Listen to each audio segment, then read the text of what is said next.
2 years ago in the winter, my husband and I bought and moved to a farm in small-town Appalachia.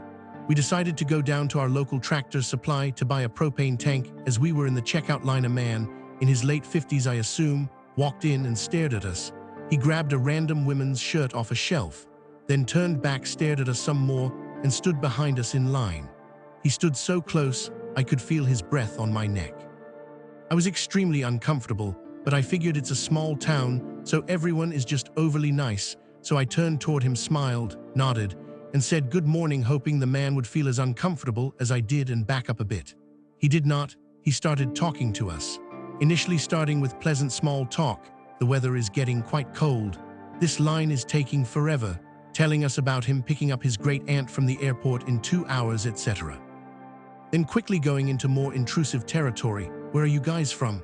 Where are you living now? How old are you guys? For context, though I was in my late 20s and my husband only a few years behind me, our baby faces could have easily passed for 2021.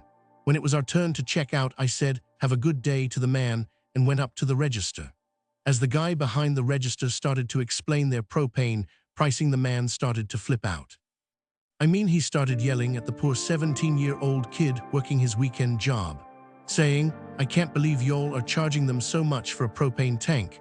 And they're a young newlywed couple, why can't you give them a break?" He just kept going on and on, cussing beneath his breath at the guy behind the counter. Then he once again turned to us. "Hey, I have a 100-pound tank I'm not using at my house.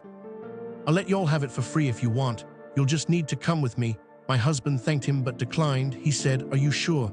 My house is only 20 minutes from here. I could even give you 2 tanks." Again, my husband declined. He continued, "We have to do it now though, because I have to go to the airport and leave town in 2 hours. This was a slip-up we hadn't noticed until we got home later that day." At this point I said, "No thank you," in a bit more assertive tone. Getting what I assumed was annoyed, he dropped his items and stormed out. As we went outside to go get our tank filled up, the man pulled up into a parking spot next to the fill-up area in his pickup truck. He got out and went back at it. "You should really think about getting a second tank. It'll save you a trip and would last you longer," he continued. "If you don't want to both go, only one of y'all can just come and ride with me and the other can meet me at my place." I replied, "No thank you, we're good." Then he said, "Come on, it's a small town, it's safe." I would never hurt such a lovely young couple. At this point, the outdoor employee came out of the propane area and told him to get the fuck out of there and to stop bothering us.